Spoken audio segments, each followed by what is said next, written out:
Hello students, good morning. आज हम लोग कक्षा 12 फिजिक्स क्लास में विद्युत आवेश तथा विद्युत क्षेत्र के जो चैप्टर है इसमें थ्योरेटिकल पोर्शन हो गए हैं। हम लोग आगे प्रश्न कुछ और सॉल्व करेंगे, ठीक है। तो प्रश्न देखिएगा, एग्जाम्पल दिया जा रहा है 8 × 10⁻⁻19 कूलम तथा 10 × 10⁻⁻19 कूलम के दो आवेश एक दूसरे से 4 मीटर की दूरी पर स्थित हैं। उनको मिलाने वाली रेखा के किस बिंदु पर विद्युत क्षेत्र की तीव्रता शून्य होगी, ये निकालना है। तो एक आवेश जो दिया है हमारा Q1 है, Q1 की वैल्यू हो गई 8 × 10⁻⁻19 कूलम और दूसरा आवेश जो Q2 है वो है 10 × 10⁻⁻19 कूलम। दोनों आवेशों के बीच की दूरी जो दिया गया है R का मान हमारा है ये 4 मीटर है। हमें इलेक्ट्रिक फील्ड इंटेंसिटी निकालना है दोनों आवेशों को मिलाने वाली रेखा के किसी बिंदु पर। तो सबसे पहले देखते हैं कि दोनों आवेश कैसे धनावेशित हैं। जब दोनों आवेश धनावेशित हैं, यदि समान प्रकार के आवेश होंगे तो दोनों आवेशों को मिलाने वाली रेखा के किस बिंदु पर विद्युत क्षेत्र की तीव्रता होगी, शून्य होगी। इसके लिए जो बिंदु मिलेगा हमें वो दोनों आवेशों के बीच में स्थित होगा। यदि दोनों आवेश समान प्रकृति के हैं या दोनों धनात्मक हो या ऋणात्मक हो, अर्थात दोनों पॉजिटिव चार्ज हो या दोनों नेगेटिव चार्ज हो, तो दोनों आवेशों के बीच किसी बिंदु पर विद्युत क्षेत्र की तीव्रता शून्य होगी। यदि एक आवेश धनावेशित है और दूसरा आवेश ऋणावेशित है, एक पॉजिटिवली चार्ज है दूसरा नेगेटिव चार्ज है, तो दोनों आवेशों से बाहर दोनों तरफ विद्युत क्षेत्र की तीव्रता कहीं पर शून्य हो सकती है। तो अच्छे तरह से समझिएगा पहले इसको। एक आवेश मान लीजिए यहाँ पर लेते हैं, ये हो गया P पॉइंट पर या एक पॉइंट इसको मान लेते हैं। यहाँ पे चार्ज Q1 है और इससे कुछ दूरी पर एक पॉइंट यहाँ ले लेते हैं B, यहाँ पर चार्ज Q2 है। इनके बीच की दूरी है R, जो कि दिया जा रहा है कितना है, 4 मीटर है, 4 मीटर दिया जा रहा है, ठीक है। अब ये दोनों कैसे आवेश हैं, दोनों धनावेश हैं। तो अगर दोनों धनावेशित हैं तो जो तीव्रता होगी वो इन दोनों आवेशों के बीच कहीं शून्य होगी। ये दो आवेश है, दोनों को मिलाने वाली रेखा होगी दोनों आवेशों को, और जो तीव्रता होगी वो दोनों आवेशों को मिलाने वाली रेखा के बीच स्थित किसी बिंदु पर होगी। अगर दोनों आवेश विपरीत प्रकृति के होते तो तीव्रता या तो इधर कहीं शून्य होती या तीव्रता इधर कहीं शून्य होती, ठीक है। दोनों समान प्रकृति के हैं, चाहे वो धनात्मक अथवा ऋणात्मक हो, उस स्थिति में तीव्रता बीच में कहीं पर शून्य होगी। तो अब हम ये मान लेते हैं कि यहाँ पर कहीं तीव्रता शून्य होगी पॉइंट P पर। अब इस पॉइंट P की इससे दूरी ले लेते हैं x, तो इस वाले चार्ज से इसकी जो दूरी होगी वो हो जाएगी 4 - x, ठीक है। तो जो हमारा R1 होगा वो हो जाएगा x और R2 जो होगा वो हो जाएगा 4 - x।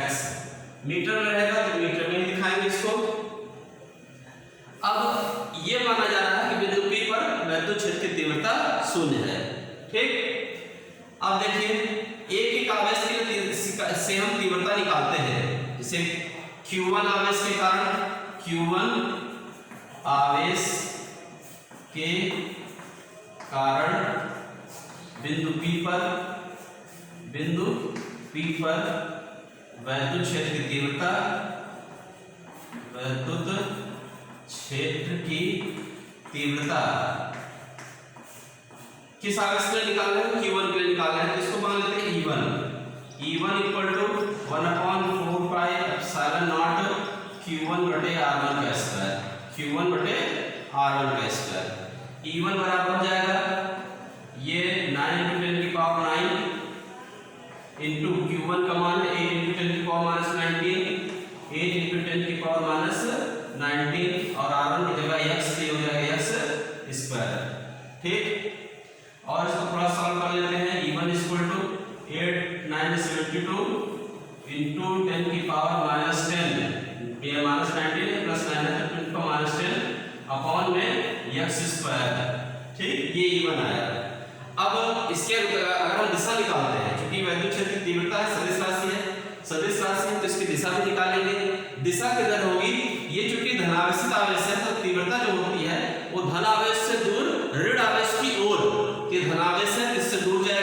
तो जो इवन तीव्रता होगी उसकी दिशा ये हो जाएगी ए से पी, इसकी दिशा किधर हो जाएगी ए टू पी। ठीक, ये हो गया। अभी हमने तीव्रता एक आवेश में निकाली है, अब ये तीव्रता हम दूसरे आवेश में निकालते हैं। ठीक है, ये इतना हो गया, E1 का मान हमें मिला।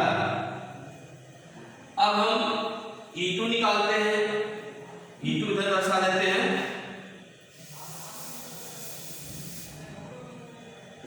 इसके लिखेंगे Q2 आवेश के कारण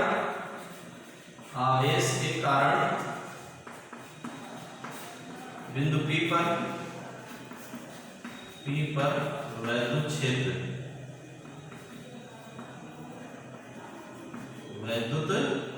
क्षेत्र की तीव्रता ये निकालते हैं E2 इक्वल टू हो जाएगा 1/4 पाई एप्सिलॉन नॉट Q2 बटे R2 का स्क्वायर। मान रख देते हैं 9 × 10 की पावर 9।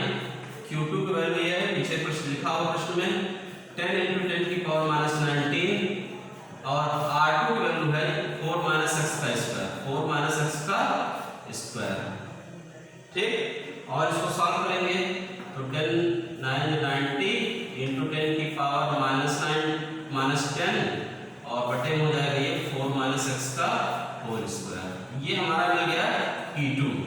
अब इसकी डायरेक्शन निकालेंगे, तो इसकी डायरेक्शन निकालेंगे तो ये भी पॉजिटिव चार्ज है।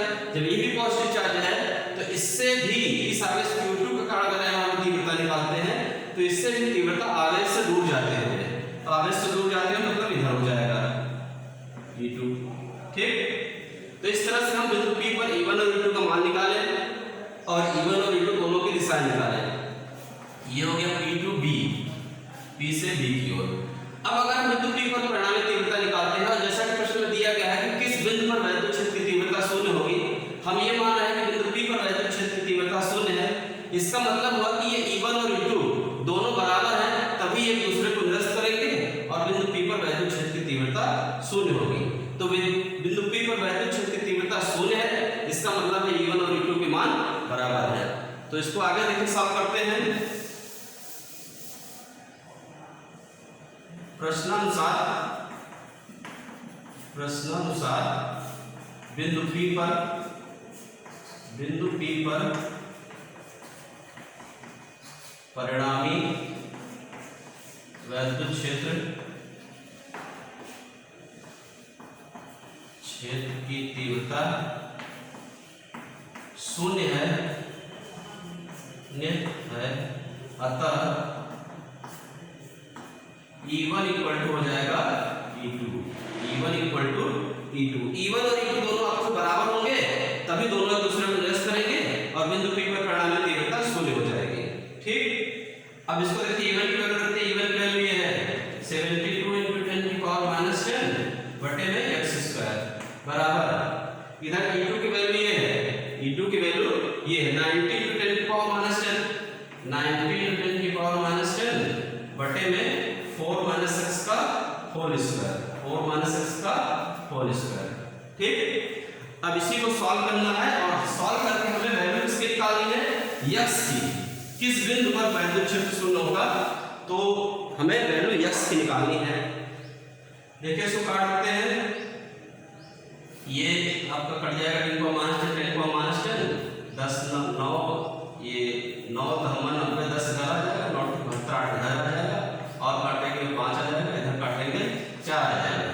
ठीक है, ये हो गया 4/x का होल स्क्वायर x स्क्वायर बटे में इधर आ जाएगा ये हमारा 5 बटे में 4 - x का होल स्क्वायर। ठीक, कैलकुलेशन एक बार यहाँ पर देख लीजिएगा, 10 की पावर 10 10 की पावर -10 10 की पावर -10 दो तरफ इधर काटे हैं, इधर 90 है इधर 72 है, तो इसको 9 से काटे 9 9 9 72 ये आ गया। अब इधर 8 आया है, इधर 10 आया है, फिर हम 2 से काट दिए, 2 5 10 2 6 8। अब ये 4 और 5 हो गया तो हम 4 बटे x स्क्वायर और 5 बटे x को 4 - x का होल स्क्वायर लिख दिए। ठीक, और इसको सॉल्व करते हैं। देखिए इधर सॉल्व कर रहे हैं तो इसको हम 4 बटे x का होल स्क्वायर को इसको 2/x का होल स्क्वायर कर दे रहे हैं और इसको √5 बटे में 4 - होल स्क्वायर। ठीक, तो ये रूट स्क्वायर दोनों तरफ कट जाएगा, ये इससे कट जाएगा दोनों तरफ स्क्वायर। 2/x माइनस ये बराबर में √5 में 2.2 लगभग होता है 2.23/4 माइनस x। ठीक है, ये लगभग √5 की वैल्यू है, तो इतना हम रख सकते हैं। अब इसका मल्टीप्लिकेशन कर देते हैं, ये 4 × 8 क्रॉस मल्टीप्लिकेशन कर रहे हैं 2x और बराबर हो जाएगा 2.23x। ये इसको इधर भेज देते हैं, 8 बराबर हो जाएगा 2.23x और प्लस में 2x, तो 8 इक्वल टू हो जाएगा ये 4.23x।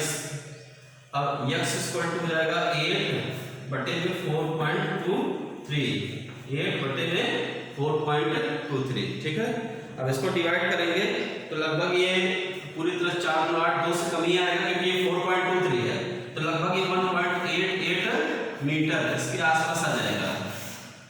तो आंसर ये x की वैल्यू है, तो इसका मतलब देखिए प्रश्न में x की वैल्यू निकालिए पॉइंट, तो यहाँ कह रहा है किस बिंदु पर वैद्युत क्षेत्र की तीव्रता शून्य होगी, तो यहाँ हम लिखेंगे इस आवेश की दूरी निकालें q1 से, तो आंसर लिखा जाएगा 8 × 10⁻⁻10 कूलम आवेश से 1.88 मीटर पर वैद्युत क्षेत्र की तीव्रता शून्य होगी। ठीक, ये एक एग्जांपल था। इस तरह क्वेश्चन एग्जाम में पूछे जाते हैं, बोर्ड एग्जाम में आते हैं, थोड़ा सा समझना रहता है कि हमें बिंदु कहाँ लेना है। तो सबसे बड़ी चीज जो है वो ये है कि आप ये ध्यान दीजिएगा कि हमारे आवेश कैसे हैं। यदि दोनों आवेश धनावेशित या दोनों आवेश ऋणावेशित होंगे तो हम बिंदु को बीच में मानेंगे, यदि एक आवेश धनावेशित और दूसरा आवेश ऋणावेशित है तो बिंदु को हम दोनों आवेशों से बाहर मानेंगे। ठीक है, बाकी कैलकुलेशन समझिए नहीं समझिए आप लोग। ठीक, नेक्स्ट एग्जांपल